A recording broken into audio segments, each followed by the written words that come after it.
आखाती देशांमध्ये America, Iran, इस्रायलवरती आणि संपूर्ण जगभरात आपल्याला पाहायला मिळते?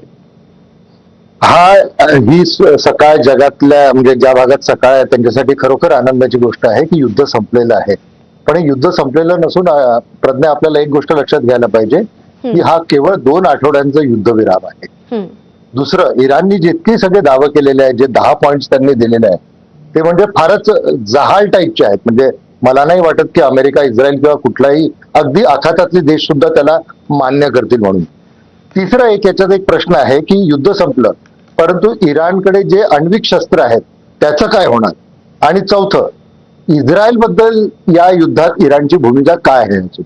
कारण इराणनी सांगितलंय, इराणनी जो पॅक्ट केला तो आता अमेरिकेसोबत केला, पण इस्रायलचं काय? एक 5वा पॉइंट असा होता की युद्धाच्या अगोदर स्ट्रेट ऑफ हॉर्मुझ हे ओपन होतं, जगातले सगळे व्यापार त्या स्ट्रेट ऑफ हॉर्मुझ मधून व्हायचे. पण आता इराणने असं म्हटलेलं आहे की आमच्या लष्कराचं त्यावरती कंट्रोल राहील. आणि लक्षात घ्या, जर आंतरराष्ट्रीय जर आपण राजकारणात किंवा डिफेन्सचा भाग बघितला तर स्ट्रेट ऑफ हॉर्मुझवर यापूर्वी इराण आणि ओमान असं दोघांचं नियंत्रण राहायचं. आता याच्यात एक महत्वाचा प्रश्न उभा राहतो की युद्धाचा खर्च भरून काढायला इराण आता स्ट्रेट ऑफ हॉर्मुझच्या थ्रू काही टॅक्स वसूल करेल का? या प्रश्नांची उत्तरं कोणालाही मिळालेली नाही. नो डाऊट आज युद्धबंदी झालेली आहे, तरी मला असं वाटतं की ही एक टेम्पररी अरेंजमेंट आहे. परमनंट सोल्युशन अजून यातून निघालेलं नाही. बरोबर आहे. आणि जसं आपण म्हणतो की आफ्टर इफेक्ट्स युद्धाचे जे असतील ते कदाचित आणखी भयानक जगावरती असू शकतात. सर, याच्यामध्ये असं आहे की दोन्ही बाजूंनी दावा केला जातोय की ही युद्धबंदी म्हणजे आमचा विजय आहे, अमेरिका असेल किंवा इराण असेल. पण या सगळ्यामध्ये इराणनं ज्या चिवटपणे अमेरिकेला लढा दिलाय त्याचं देखील प्रचंड कौतुक होताना आपल्याला पाहायला मिळतंय. जर दोन्ही देशांचा विचार केला तर या 40 दिवसांच्या युद्धामध्ये अमेरिकेनं काय साध्य केलं आणि इराणनं काय साध्य केलं? आजच्या घडीला जे आज झालेलं आहे त्यावरून तुम्ही नक्की सांगतो की हा एक इराणचा नैतिक विजय झालेला आहे.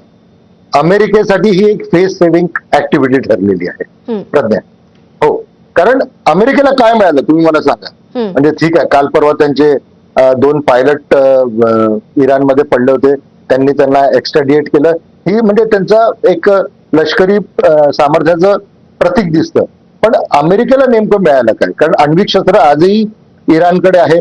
आणि दुसरं एक अजून लक्षात घ्या, जी लोक आजच्या इराणचा अभ्यास करतात त्या सर्वांना माहिती आहे की इराणमध्ये अगदी बालवयापासून मुलांना शिकवलं जातं की आपल्या देशाचे 2च सैतान दुश्मन आहेत. त्यातला पहिला मोठा शैतान म्हणजे अमेरिका आणि लहान शैतान म्हणजे इस्रायल. ही सगळी मेंटॅलिटी ती कशी भरून काढणार आणि येणाऱ्या पिढींसोबत तो कसा संघर्ष करणार? त्यामुळे मला तरी नाही वाटतं की अमेरिकेने खूप काही जिंकलं. ठीक आहे, स्ट्रेट ऑफ हॉर्मुझ मधून आता जहाज येतील, पण स्ट्रेट ऑफ हॉर्मुझ वरती शेवटी नियंत्रण कोणाचं राहणार याबद्दल काहीही क्लिअरन्स नाहीये, काहीही त्याच्याबद्दल माहिती नाही. आपण असं म्हणतोय की हा इराणचा नैतिक विजय आहे आणि ज्या आत्मविश्वासाने इराणनं ज्या 10 अटी समोर ठेवलेल्या आहेत, ज्याबद्दल तुम्ही मगाशी उल्लेख केलात, त्यातली सगळ्यात महत्वाची अट आहे ती म्हणजे युरेनियम प्रोग्राम जो आहे तो पुढे तसाच सुरू राहील. ही अट इराणनं ठेवलेली आहे की जे या सगळ्याच्या युद्धाचं मूळ होतं. असं म्हटलं जातं की इराणनं अण्वस्त्र सज्ज होऊ नये यासाठी हे सगळे प्रयत्न केले जात होते. ही अट अमेरिका कितपत मान्य करू शकते? त्याबद्दल अजून आज काहीच क्लिअरन्स नाहीये. म्हणजे अमेरिकेने काय म्हटलं, म्हणजे ही जी सगळ्या 10 अटी आहे ह्या इराणच्या अटी आहेत. अमेरिकेने त्या मान्य केल्या आहेत का?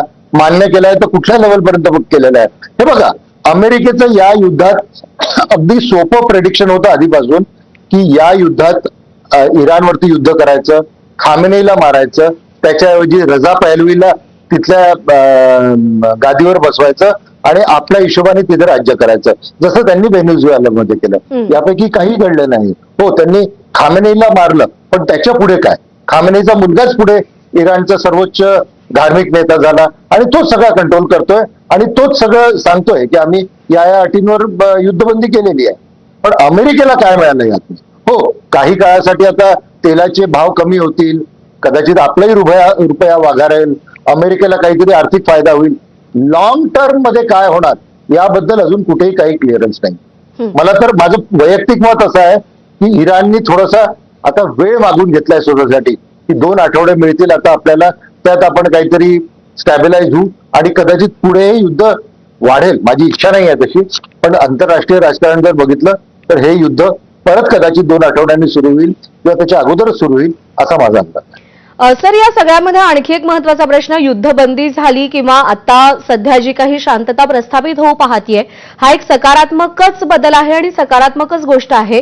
पण कालपर्यंत एक अख्खी संस्कृती नष्ट करू अशी दरपोक्ती करणारे डोनाल्ड ट्रम्प अचानक युद्धबंदीच्या नोटवर कसे आले? मी माझ्या पोस्टमध्ये लिहिलं होतं की असं काही होणार नाही, जो गरजते है वो बरसते नाही. अमेरिकेला 10,000 किलोमीटरवर जाऊन इराणला संपूर्णपणे बेचिराग करणं हे इतकं सोपं नाही.